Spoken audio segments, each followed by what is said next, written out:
What if the palace didn't just distance itself from a prince, but erased him? Not suspended, not sidelined, not quietly pushed into the shadows. Erased. That's the word echoing through royal corridors right now, whether anyone is willing to say it out loud or not. Because when the confirmation came, cold, formal, and devastating, it wasn't wrapped in ceremony or softened with tradition. It was final, and final is a word the monarchy almost never uses. Here's the question no one wants to ask, but everyone is thinking. How does a man go from being born a prince of the realm to losing everything that made him royal in the first place? And more importantly, why now? In the last hour, a single confirmation attributed to Buckingham Palace has detonated like a controlled explosion across royal watchers, media insiders, and even members of the royal household itself. The message was brief, almost clinical, but its implications are anything but. Before we continue, please hit the like button, subscribe to the channel, and turn on the notification bell for updates. Prince Harry, once the spare, once the smiling soldier prince, once the royal everyone thought would modernize the monarchy from within, is now facing the unthinkable: permanent removal of all royal titles, military honors, and ceremonial affiliations. Not paused, not reviewed. Permanent. Let that word sink in. Permanent means no appeal. Permanent means no quiet return. Permanent means history is being rewritten in real time. And if you think this is just about a title, you're already missing the deeper story. Because this decision isn't only about what Harry did or didn't do. It's about fear, control, precedent, and a monarchy that believes it is fighting for survival in a world that no longer automatically bows. So ask yourself this: if the institution that raised you decides you are a threat, what does it do next? The answer, it seems, is everything. At first glance, the announcement looks like another cold royal statement, the kind that uses carefully chosen words to mask deep emotion. But look closer. Read between the lines. This wasn't just administrative housekeeping. This was a line in the sand. Painful but final. Those 4 words may be the most revealing thing the palace has said in years. Painful tells us this hurt someone inside those walls. Final tells us they don't intend to ever revisit it. And that alone should stop you in your tracks. Because royal history is full of reversals. Abdications softened by exile. Scandals quietly rehabilitated. Relationships frozen, then thawed years later. The monarchy survives by bending without breaking, by waiting things out. So why didn't they wait this time? Why move now? Why choose permanence? The timing isn't accidental. It never is. Behind every royal decree is a long, slow buildup of tension. Whispered arguments, closed-door meetings, advisors speaking in coded language, and decisions delayed until delay becomes impossible. By the time the public hears about it, the real drama has already happened. And this drama has been brewing for years.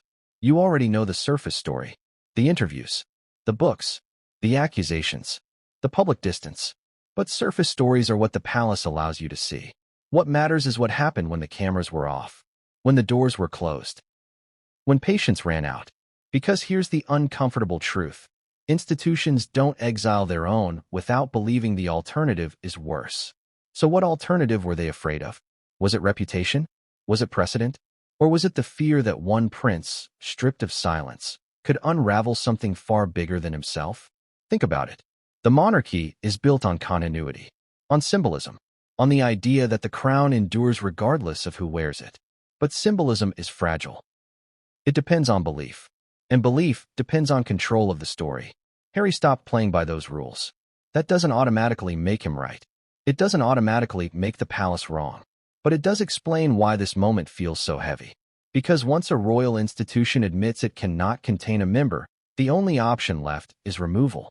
And removal, in royal terms, is brutal. This isn't just about losing HRH or a dukedom. This is about losing a place in a centuries-old structure that defines identity, status, and purpose from birth. For someone raised inside that system, removal isn't symbolic. It's existential. So imagine this for a moment. Imagine waking up and realizing the institution that shaped every part of your life has decided you no longer belong to it. Not because you abdicated, not because you asked to leave, but because it believes your presence is incompatible with its future. That's the weight behind this announcement. And it's why this story matters right now. Because the monarchy is sending a message, not just to Harry, but to everyone watching. The message is simple: blood is not enough. Traditionally, royal punishment comes in stages: quiet withdrawal, reduced appearances, subtle exclusion. This skipped all of that. This went straight to the end, which raises another uncomfortable question. What happened behind the scenes that made gradual separation impossible? Was there a moment when reconciliation was still on the table? Was there a final meeting that didn't go as planned? Was there something said or threatened that crossed an invisible line? We don't know yet, but we do know this. Once a royal decree is described as final, it's designed to close doors, not open them. And that's where the emotional core of this story lives.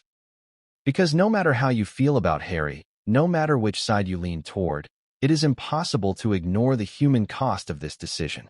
A son, a father, a brother, a man who once walked behind his mother's coffin under the eyes of the entire world, now formally severed from the institution that raised him.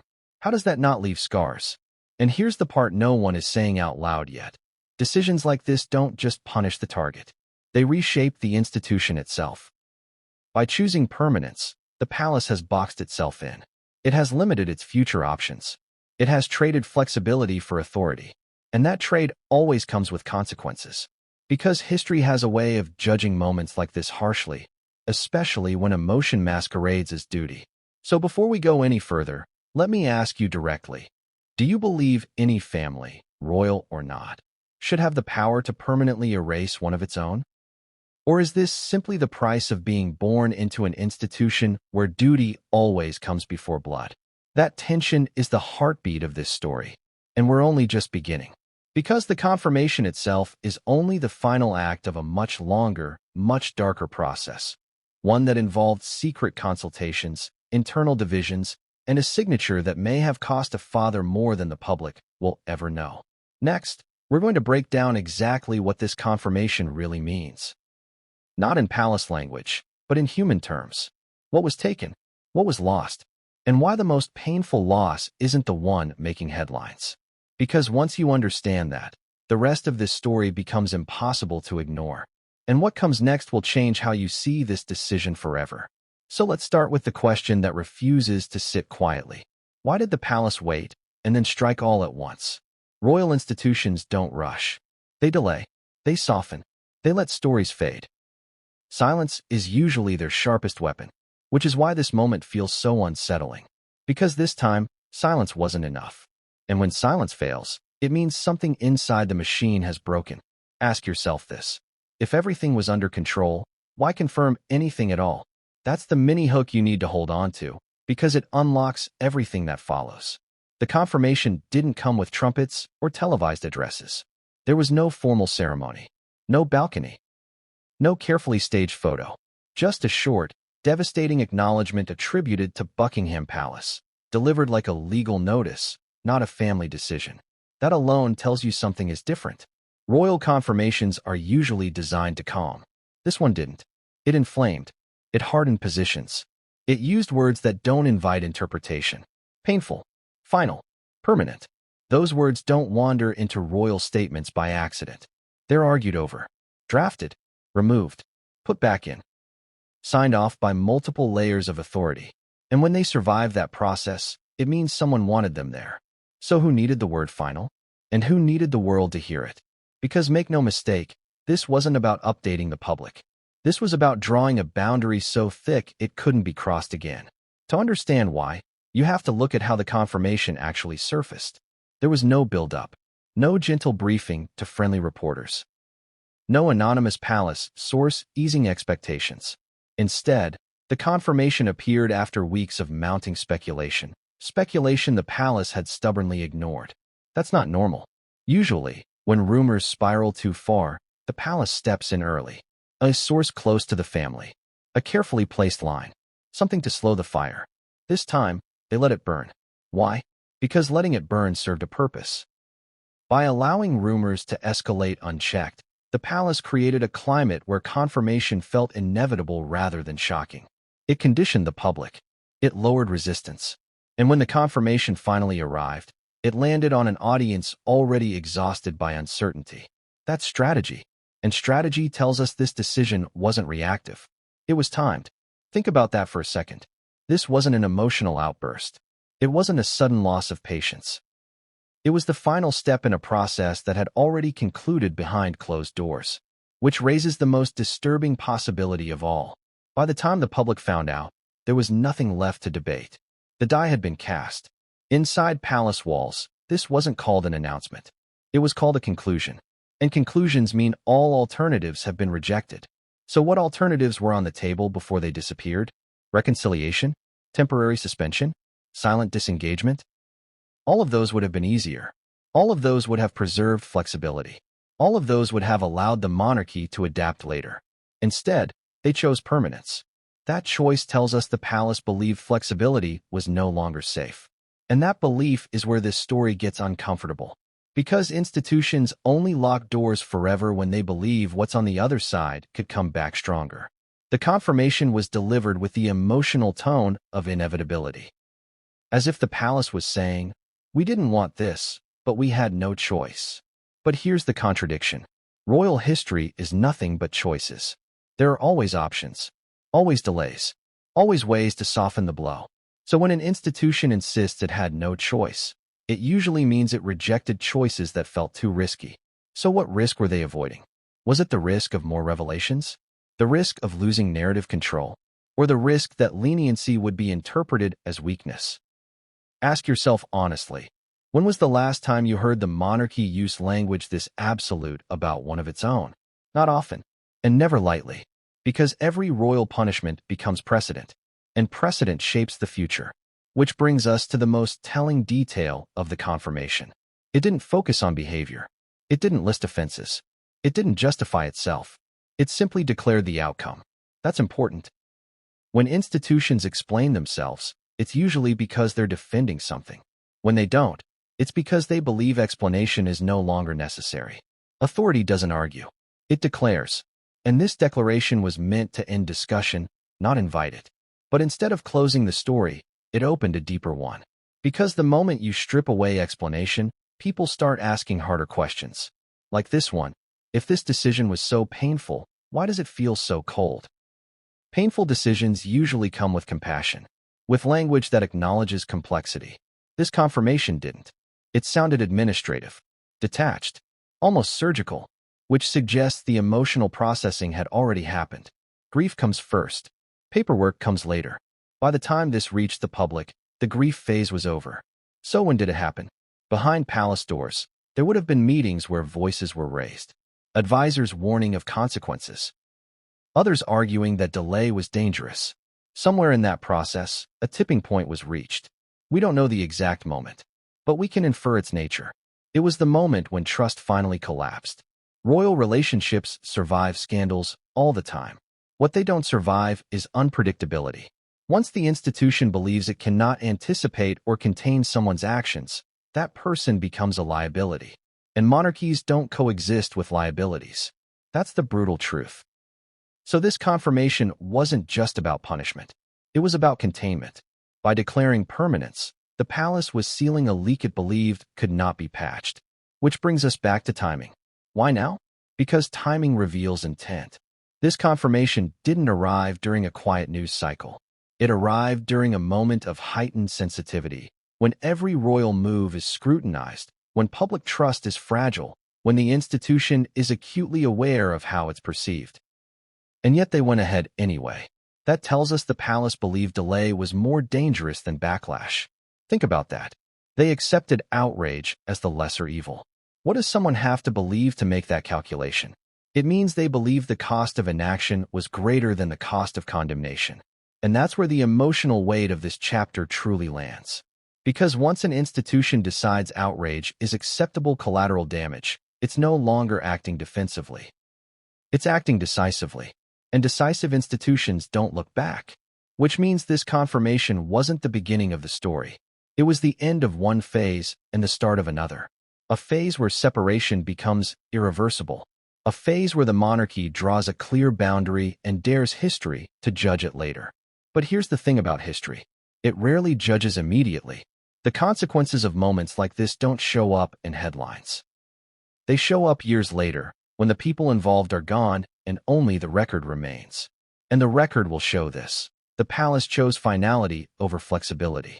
That choice will echo, because once you strip someone permanently, you're not just removing them from the present. You're rewriting the future. And that future now includes a prince who exists outside the structure that created him. Which leads to the next question we can't avoid. What does permanent actually mean in practice? Not in palace language, not in legal terms, but in lived reality. What exactly was taken away? And why is the most devastating loss not the one everyone is talking about? That's where we're going next. Because once you understand what stripped really means, the emotional impact of this confirmation becomes far darker and far more personal than anyone expected.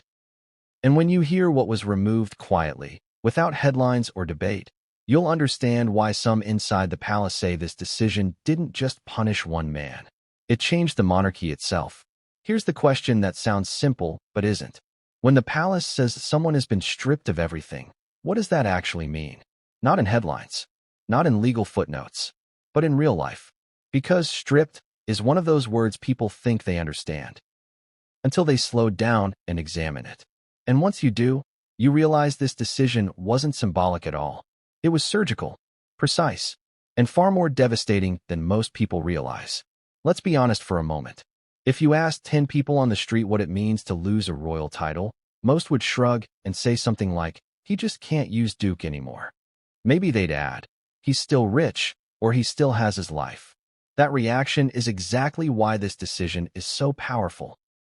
Because it hides in plain sight. The palace didn't just remove words from a name.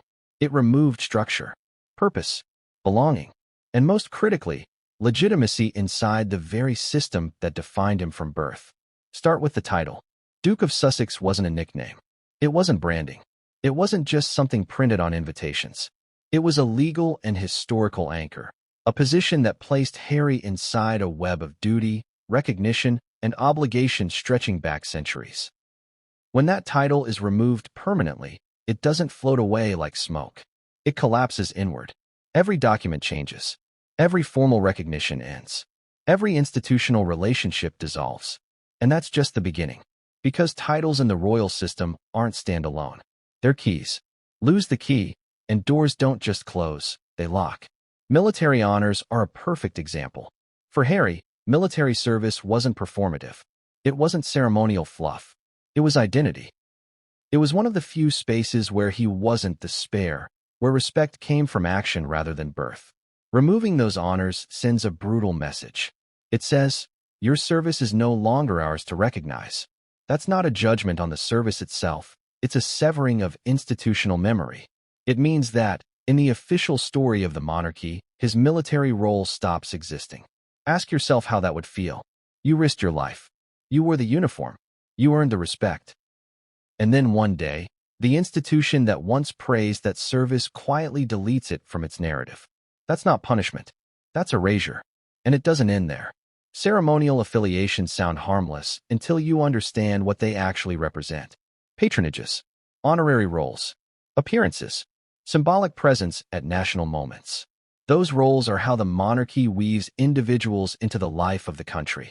They're how a royal becomes visible, relevant, connected. Remove them all, and something chilling happens. You're no longer part of the national story. You don't just lose visibility. You lose voice. Think about that. No invitations. No formal acknowledgments.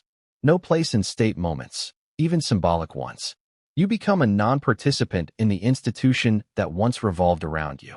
That's why the palace didn't need to spell out consequences in the confirmation.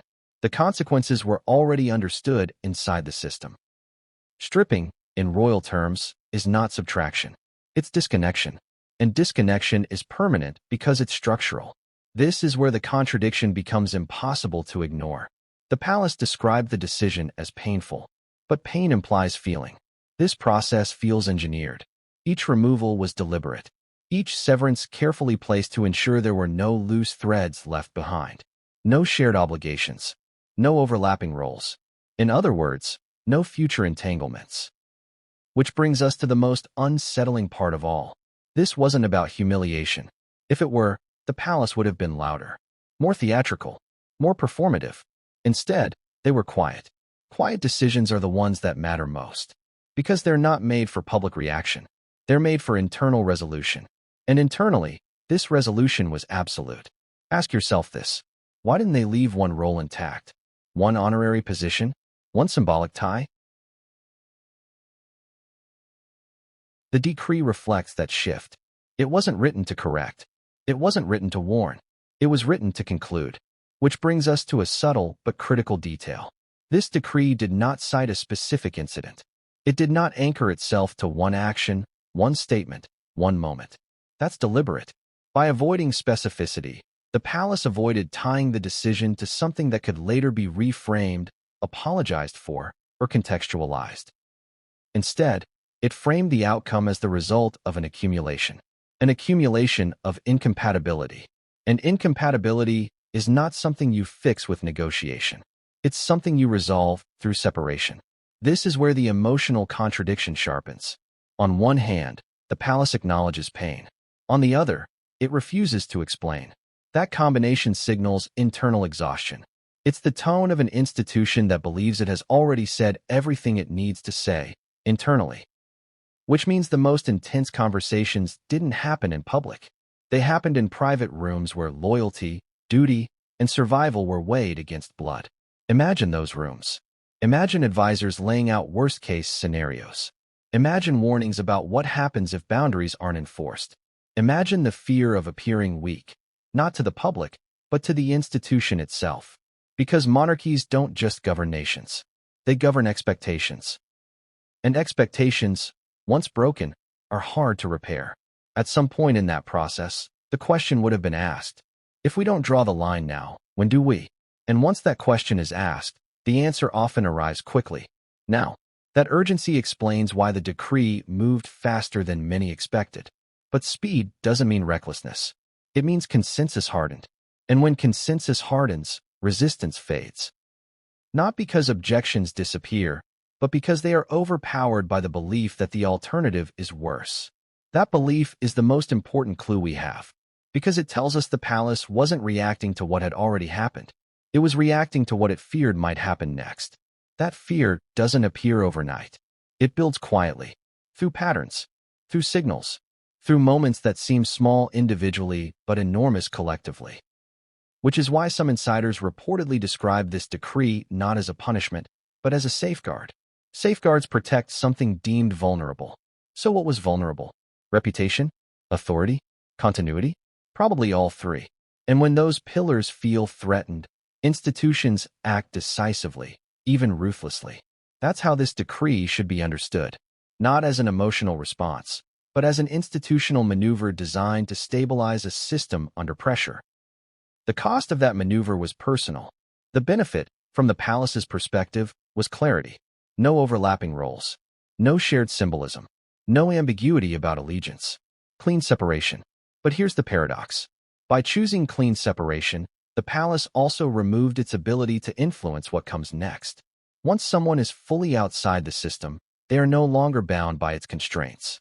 Which means the decree solved one problem and created another. A former prince without formal ties is freer than a constrained one. That reality would not have been lost on anyone involved in drafting this document. So if they accepted that risk, it means they believed the greater danger lay in keeping any connection at all. That's how severe this calculation was. And that severity tells us something else. There was a moment, a specific moment, when the balance tipped. When remaining connected became riskier than cutting ties completely. We don't yet know what that moment was, but we know it existed. Because institutions don't choose finality unless pushed to it. And that push came from somewhere. Someone inside the system saw a future scenario they believed could not be managed. And once that scenario was taken seriously, everything else followed. The decree, the language, the confirmation, all of it traces back to that moment of perceived inevitability. Which brings us to the next uncomfortable layer. Who pushed for this? Who resisted? And who ultimately had the authority to decide when debate was over? Because the answer to that question will tell us whether this was a reluctant necessity or a long-awaited conclusion. And once we understand who drove this decision, the emotional landscape of this story changes completely. Because then it's no longer just about what was taken. It's about who decided it had to be taken and why. That's where we're going next. Here's the question that turns this from a constitutional story into a human one. How does a father sign away his son? Not metaphorically, not emotionally, literally. Because somewhere in this process, a pen touched paper, and that pen belonged to one person who could not delegate this decision, avoid it, or soften it through silence. King Charles III. Everything up to this point, the consultations, the drafts, the arguments, led to one unavoidable moment. The moment when advice ended and responsibility began. And that moment didn't belong to committees or courtiers. It belonged to the king. That's what makes this chapter so difficult to talk about. Because it's easy to frame the monarchy as a machine, an institution, a system that moves on rails. But systems still have operators. And operators still feel the weight of what they authorize. No matter how insulated, no matter how trained, no matter how accustomed to duty, a father signing a decree that permanently strips his son of royal identity is not just performing a function. He's crossing a line that cannot be uncrossed. And that line was drawn deliberately.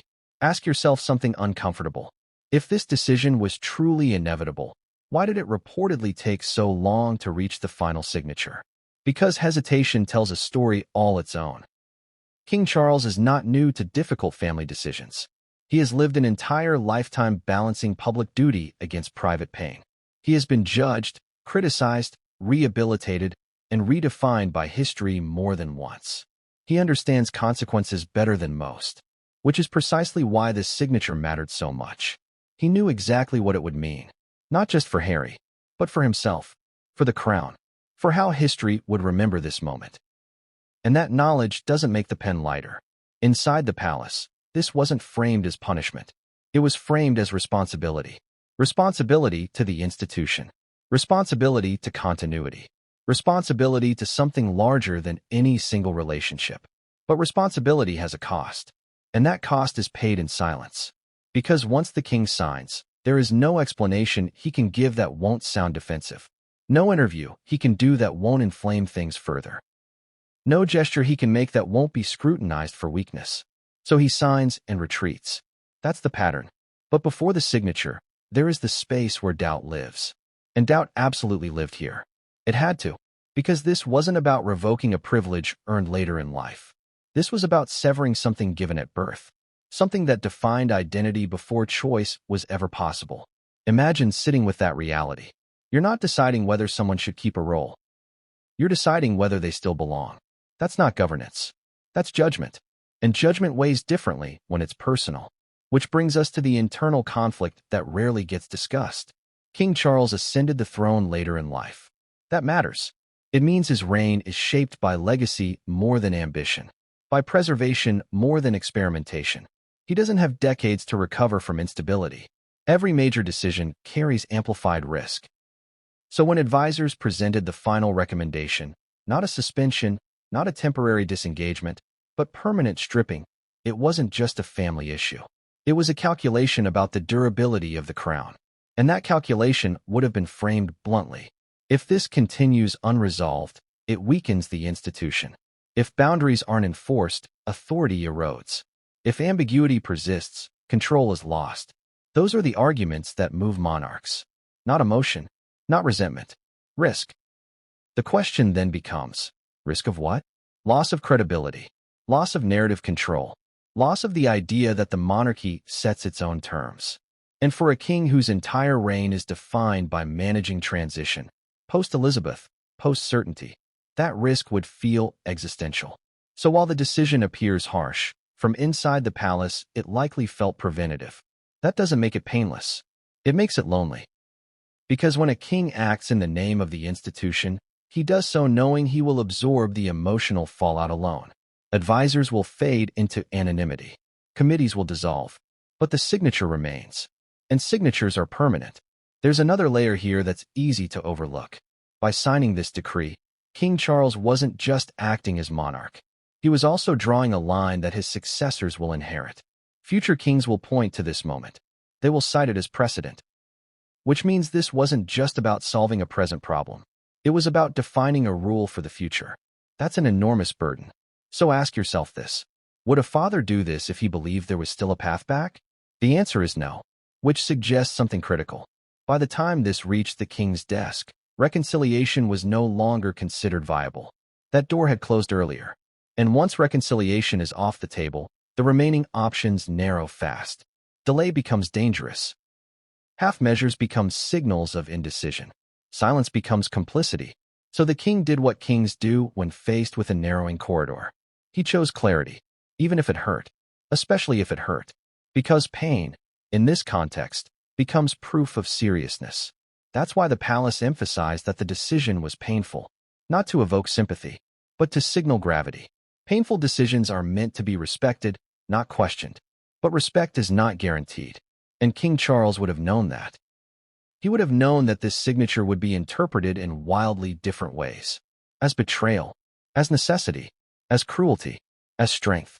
He would have known that some would see it as the ultimate rejection, others as long overdue, and some as a tragedy no one wins. So why sign anyway? Because kings don't get the luxury of waiting until a decision feels good. They act when waiting feels worse. That's the part people often misunderstand. This wasn't about anger. It was about exhaustion. Institutional exhaustion. The sense that a situation had consumed too much energy, too much attention, too much goodwill, and that the only way forward was to end it decisively. Endings hurt, especially when they involve family, but endings also restore order. And order is the monarchy's lifeblood.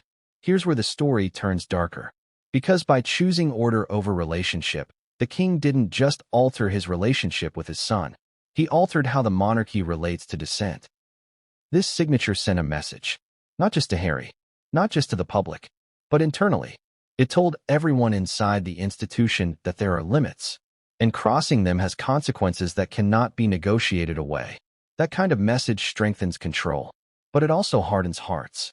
And hardened hearts don't soften easily, which leads us to the most haunting part of this chapter. After the signature, there is no celebration, no relief, just silence. The kind of silence that follows an irreversible act. And that silence didn't just fall over the palace. It fell over a family.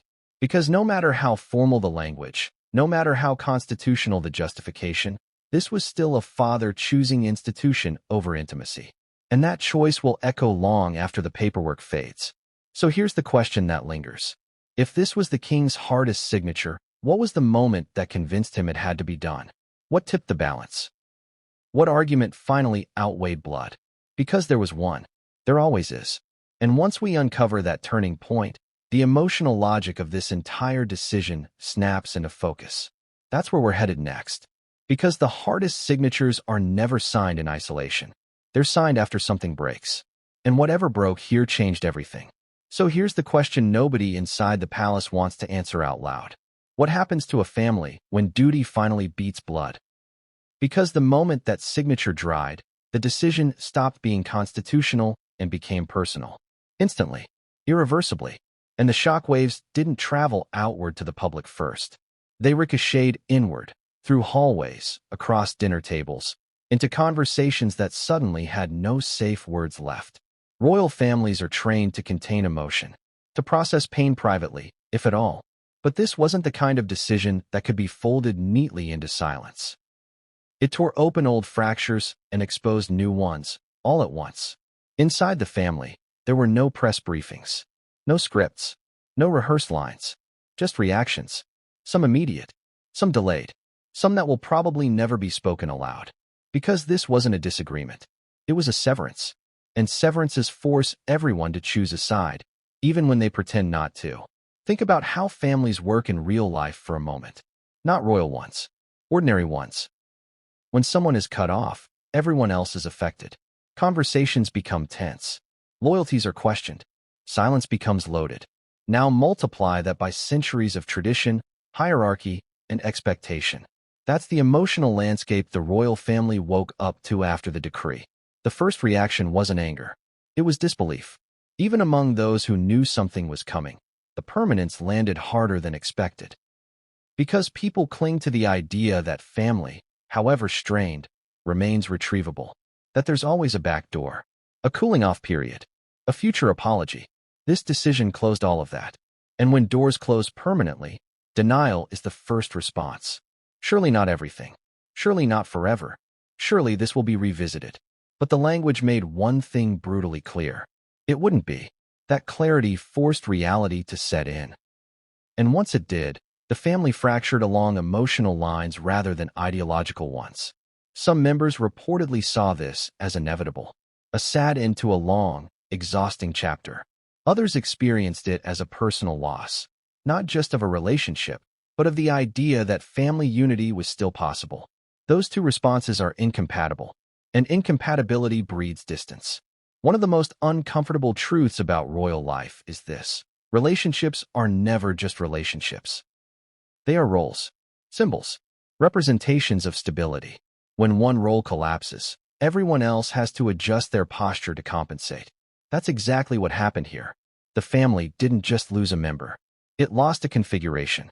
And configurations matter. Suddenly, conversations had to be reframed, events rethought, futures recalculated, because one absence reshapes every presence. Take sibling relationships. No matter how strained, siblings carry shared history that can't be replicated.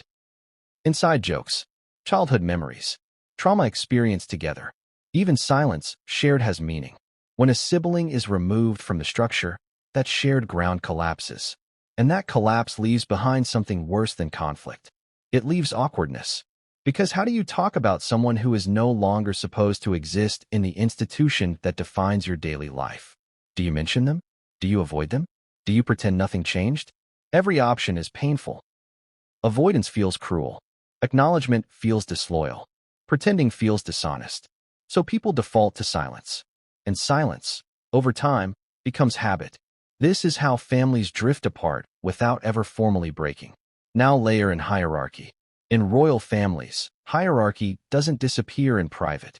It softens, but it never vanishes. That means emotional reactions are filtered through duty.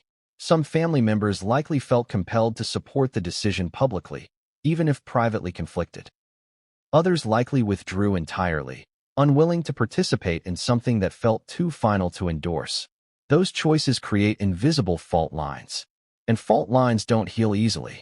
One of the most painful aspects of this fallout is that it leaves no room for middle ground. You can't say, "I understand both sides," without appearing weak. You can't say, "I disagree," without appearing disloyal. So people choose the safer option. They say nothing. And in families, nothing is rarely neutral. Silence communicates distance. Distance becomes acceptance. Acceptance hardens into normalcy. That's how permanent decisions become emotionally permanent. Another layer most people don't consider is how this affects generational relationships. Older family members may frame the decision as tragic but necessary, a sorrowful sacrifice to protect something larger. Younger members may experience it as a warning, because if permanence can be applied here, it can be applied elsewhere. That realization changes behavior. It makes people more cautious, more guarded, less expressive. In that sense, this decision didn't just end one relationship. It reshaped how relationships function inside the family. Trust becomes conditional. Expression becomes risky. Authenticity becomes negotiable. That's a heavy price to pay for stability. And yet, from the palace's perspective, it may have seemed unavoidable. Which brings us to another difficult truth. Family fallout isn't always loud.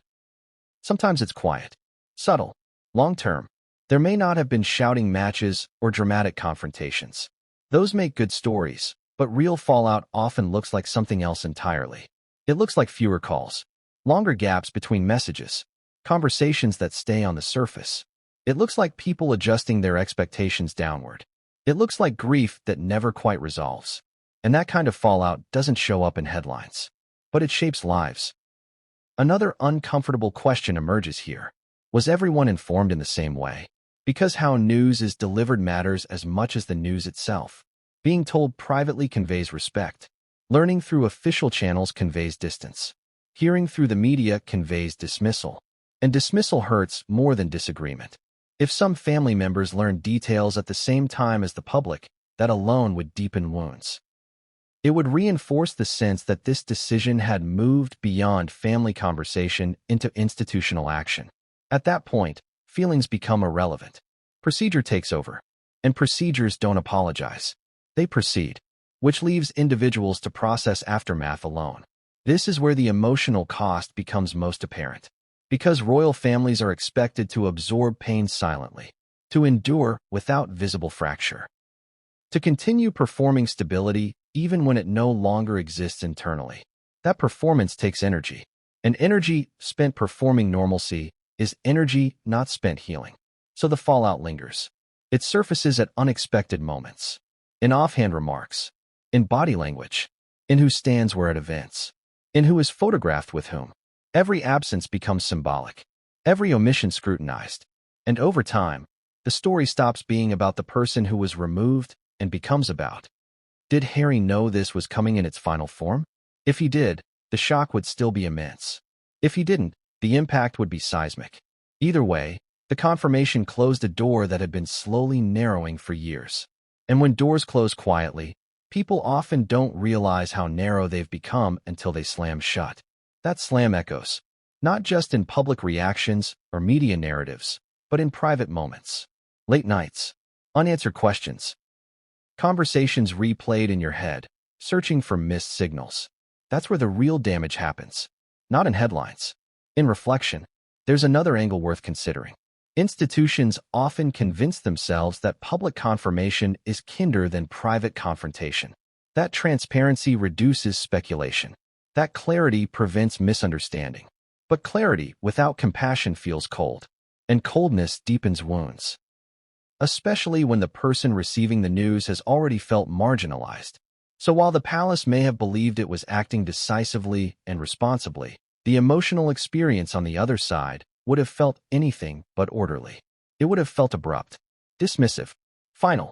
And finality, when it arrives without dialogue, leaves scars. Now here's where the story takes a darker turn. Because learning the news is only the first impact. The second impact comes when you realize what the news actually changes. Not symbolically, practically. Phone calls stop. Invitations cease. Former colleagues go silent. Not because they hate you, because protocol tells them to. And protocol doesn't care about feelings. So the confirmation wasn't just a moment. It was a trigger, a switch flipped. And once flipped, the world reorganizes itself around your absence. That realization can be overwhelming. It makes you feel smaller, isolated, replaceable. And for someone raised to believe their role was fixed, that replacement hits at the core of self-worth. Which is why this chapter matters so much. Because how you learn something often determines how you respond to it. If you're invited into the process, you may resist, but remain open. If you're excluded, you withdraw. And withdrawal changes everything that comes next. It shapes tone. It shapes future choices. It shapes whether bridges remain possible. So ask yourself this. If you were told your identity had been permanently redefined, not by conversation, but by confirmation, would you feel inclined to reconcile? Or would you finally accept that the separation was complete? That emotional calculus matters. Because what happens after this moment depends on how this moment was experienced. And all signs point to an experience that reinforced distance rather than softened it. Which brings us to the next phase of this story. Because after shock comes reality. And reality, in this case, meant confronting life as something no one ever expected Harry to be. A prince without a place. A role without a system. A past without institutional recognition. What does that do to a person? How do you reconstruct identity when the structure that defined you rejects you? That's where we're headed next. Because once the news settles, the real struggle begins. And what that struggle reveals will change how this entire decision is judged. Here's the question that doesn't get asked enough. What happens when the system that defined you decides you no longer exist inside it? Not symbolically, not emotionally, practically. Because once the confirmation settled, once the noise faded and the shock dulled into something heavier, a new reality began to take shape. And that reality wasn't about titles or headlines. It was about orientation, direction, ground. For someone raised inside the monarchy, identity isn't discovered. It's assigned. From the moment you can understand language, you're told who you are, what you represent, and where you fit. Every room, every interaction, every expectation is calibrated around that knowledge. Prince first, individual second. So when that structure disappears, it doesn't leave behind freedom. It leaves behind disorientation. That's the part people miss. Becoming a private citizen isn't a clean transition when you've never been one. It's not a return. It's an unfamiliar beginning. And unfamiliar beginnings are frightening, even when they're chosen. When they're imposed, they're destabilizing. Ask yourself this. If everything that once told you who you were suddenly stopped responding, where would you look for confirmation of self? Because that's what happened here. The institutions that once reflected identity back to him went silent. No ceremonies, no acknowledgments, no institutional cues. And without those cues, the sense of place collapses. This isn't about money or status. It's about legitimacy. Inside royal life, legitimacy is oxygen. It determines access, respect, and authority. Lose it, and the world doesn't just treat you differently. It stops recognizing you altogether, which creates a strange contradiction. Publicly, the name remains recognizable. People still know who you are. Cameras still turn. Opinions still form. But institutionally, you're invisible. And living inside that contradiction is exhausting. Because you're famous without being anchored, known without being situated, visible without being validated. That's not power. That's exposure. Now think about nationality. When we say a prince without a country, we don't mean citizenship in the legal sense. We mean something far more psychological. Belonging. Royal identity is deeply national. It's tied to land, tradition, and continuity. It tells you not just who you are, but where you belong in the story of a nation. Remove that, and something fundamental shifts. You don't just lose a role. You lose narrative placement. Suddenly, you're no longer a chapter inside the national story. You're a footnote, referenced, but no longer active. That loss creates grief. And grief isn't linear. At first, there's disbelief. Then anger. Then bargaining.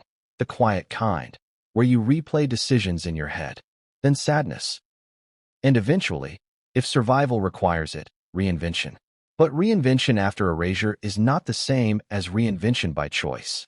Choice implies agency. Erasure implies rejection. And rejection reshapes motivation. It hardens some people. It liberates others. Most experience both.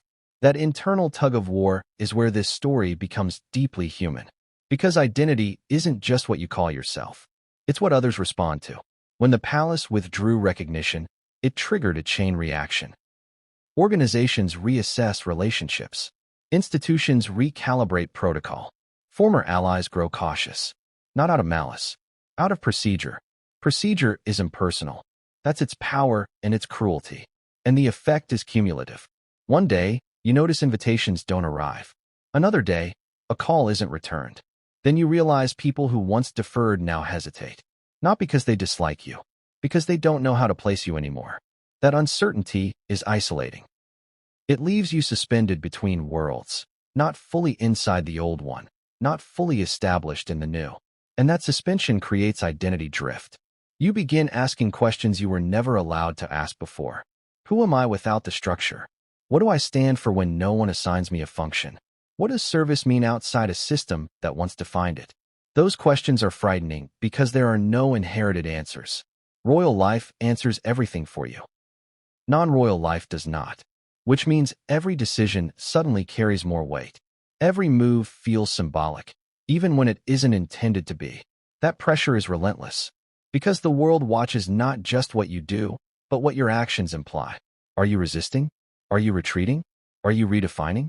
Every choice becomes interpreted through the lens of loss. That's an impossible standard to live under. Another layer of this reality is emotional exile. Even if geography changes, emotional exile is about where you feel safe being fully yourself. When your origin rejects you, you don't just lose a home. You lose a mirror. You lose the place where your earliest self was formed and reflected back to you. That loss leaves a void that no amount of external validation can fill. So the instinct is to build something new. New routines, new roles, new forms of meaning. But building something new while carrying unresolved grief is like constructing on unstable ground. The foundation shifts, and that instability shows up in unexpected ways. Moments of anger that seem disproportionate. Withdrawal where engagement once existed. Defensiveness where confidence used to be. These aren't character flaws. They're symptoms. Symptoms of a system exit that wasn't accompanied by closure. Closure requires acknowledgement, and acknowledgement requires relationship. This decision removed both, which is why the phrase "a prince without a country" resonates so deeply, because it captures not just loss of status, but loss of anchoring. You can leave a job and find another. You can leave a city and move on.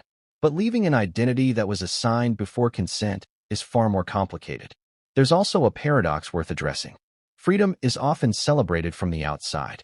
People say, now he can finally live his life. But freedom without belonging is not freedom. It's isolation. True freedom is chosen separation with support. This was imposed separation with silence. And silence doesn't feel like liberation. It feels like abandonment. Now consider the long-term psychological impact. People who are expelled from systems they once trusted don't simply move on. They develop hyper-awareness, hypervigilance, a constant scanning for rejection. Every interaction becomes a test. Is this genuine? Is this conditional? Is this going to disappear too? That mindset doesn't vanish easily. It shapes how relationships are formed, maintained, and ended. And when someone in that position starts to build a new public identity, it often carries defensive edges. Statements feel sharper. Boundaries feel stricter. Trust is extended slowly. From the outside, that can look like bitterness or stubbornness. From the inside, it's self-protection. Which brings us to the contradiction the palace may not have fully considered. By cutting all formal ties, it removed its ability to guide or influence what came next. Inside the institution, behavior is constrained by role. Outside it, behavior is unconstrained. That's not inherently dangerous, but it is unpredictable, and institutions fear unpredictability above all else. So the irony is sharp. In an attempt to control narrative risk, the palace may have created a scenario with less control, not more. A former royal without institutional ties is freer to define meaning on his own terms. That freedom can lead to growth. It can also lead to confrontation. Which path emerges depends on how the loss is processed. And processing takes time. But time doesn't pause scrutiny. Every action will be read as response. Every silence interpreted as strategy. Every move weighed against the institution that expelled him. That's an exhausting way to live. And yet, it's the reality of being between identities. Not fully royal. Not fully ordinary. Something else. Something undefined. Which leads to the next, deeply unsettling question. What happens to those connected to you when your identity collapses? Because identity isn't solitary. It ripples outward. Children, partners, future generations. They inherit not just names, but narratives. And when a narrative is disrupted, everyone downstream feels it. That's where this story becomes even more complex. Because stripping one person of identity doesn't end with that person. It creates consequences that extend beyond him. Consequences that involve innocence, inheritance, and the future. And once those consequences are fully understood, the moral weight of this decision shifts again. That's where we're going next. Because the question of belonging doesn't stop with one man. It extends to those who never chose this fight. And what it means for them may be the most controversial part of this entire story. Here's the question that makes this story impossible to dismiss as just another royal drama. Do children inherit consequences they never chose? Because the moment the decision became permanent, it stopped being only about one man. It spilled forward, into the future, into bloodlines, into lives still being shaped. And that's where the emotional temperature of this story rises sharply. Children don't understand decrees. They don't process institutions. They don't grasp constitutional language. They understand presence. They understand absence. They understand when something feels different, and something has already changed. When an institution strips a parent of identity, it doesn't just remove a title. It alters the environment in which children form their sense of belonging. It reshapes the stories they grow up hearing, and the ones that quietly disappear. This is not abstract. It's intimate. Think about how identity forms in childhood. It's built from repetition, from what adults say without thinking, from what's celebrated, from what's avoided, from the way rooms go quiet when certain topics come up. Children absorb that. So when a lineage is disrupted, even subtly, it leaves traces. In this case, the disruption isn't subtle at all. For Archie Mountbatten-Windsor and Lillibut Mountbatten-Windsor, the question of identity isn't something they'll debate later in life. It's something that will be woven into their earliest memories. And those memories will be shaped by what's missing. No ceremonial acknowledgments. No institutional recognition. No automatic place inside the structure their father was born into. That absence doesn't announce itself loudly. It shows up quietly, in what isn't offered, in what isn't expected, in what isn't discussed. Now ask yourself something uncomfortable. Is that absence protection or punishment by proxy? Because from the palace's perspective, removing formal ties may seem clean, efficient, necessary. But from a child's perspective, it's simply loss without explanation. And loss without explanation is confusing. Confusion becomes narrative. Narrative becomes identity. This is where the moral complexity deepens. No one involved would say the decision was made with the children in mind. That's the point. They weren't the focus. But when institutions act without considering downstream effects, those effects don't vanish. They compound. Consider this. Royal identity is not just about privilege. It's about continuity. It tells children where they come from and how they fit into something larger than themselves. Remove that continuity, and the sense of place fractures. Now, that fracture doesn't automatically lead to harm. Many children grow up outside institutions and thrive. But this isn't a neutral absence. It's a removed presence. That distinction matters. Because these children weren't born outside the system. They were born adjacent to it.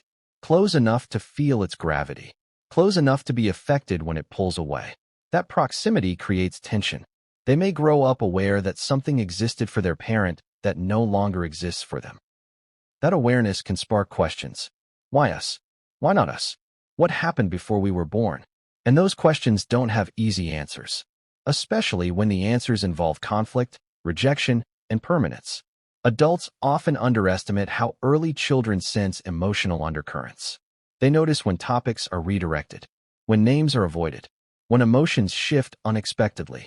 Those moments accumulate, and eventually, they form a picture that says, something was taken. Now here's where the contradiction sharpens. Some will argue that removing royal affiliation spares children from scrutiny, that it grants them privacy, that it allows them to grow up free from expectation. That argument sounds compassionate, and in some ways, it may be true. But privacy gained through exclusion feels different than privacy chosen freely. One is protective, the other is imposed, and children can sense that difference long before they can articulate it. The idea that this decision liberates future generations assumes liberation was requested. It wasn't. It was decided. That matters. Another layer people rarely discuss is inheritance of narrative. Every family tells stories about where they come from. Those stories anchor identity. They give children a sense of origin. When part of that story is abruptly closed off, the narrative doesn't disappear. It becomes fragmented, and fragments invite speculation. Speculation invites resentment. Resentment invites distance. So the question becomes, what story will be told? Will it be a story of choice and independence, or a story of rejection and loss? The answer depends on tone, context, and time. But institutions don't control family storytelling. Families do, which means the palace may have forfeited its influence over how this chapter is remembered by the next generation. That's a significant consequence. Because while institutions think in terms of decades, families think in terms of generations. And generational memory is stubborn. It preserves feelings long after facts fade. Another uncomfortable reality is this. Children inherit not just names, but tensions. If a parent carries unresolved grief, it leaks, not intentionally, but emotionally, through body language, through reactions, through protective instincts. A parent who feels excluded becomes hyper-aware of potential exclusion for their children. That hyper-awareness shapes parenting. It makes boundaries firmer, narratives clearer, distance more intentional. From the outside, that can look like defiance. From the inside, it's protection, which means this decision didn't just redefine Harry's relationship with the monarchy. It likely reshaped how he approaches protecting his children from it. That has long-term implications. Because protection often comes at the cost of connection. And once connections are severed early, rebuilding them later is far harder. Now consider the institutional perspective again. From inside the palace, children are not decision-makers. They are future possibilities. But future possibilities are influenced by present choices. If the goal was to draw a clean line, this decision achieved that. But clean lines also eliminate nuance. and nuance is what allows relationships to evolve. So the irony returns. In attempting to simplify the situation, the palace may have complicated the future. Because one day, these children will ask their own questions. They will form their own opinions. They will read the history written about their family. And they will notice where their names appear and where they don't. How do you explain that absence without reopening wounds? How do you reconcile love for heritage with rejection by institution? Those are not questions children should have to answer alone. Yet they may. And that reality adds emotional gravity to this decision that no decree can erase. Another aspect worth considering is symbolic inheritance. Even stripped of titles, symbolism lingers. Names carry meaning. History carries weight. Public memory persists. These children will grow up knowing they are connected to something that no longer claims them. That in-between status can be empowering. It can also be isolating. Because belonging is not binary. It's felt. And feeling caught,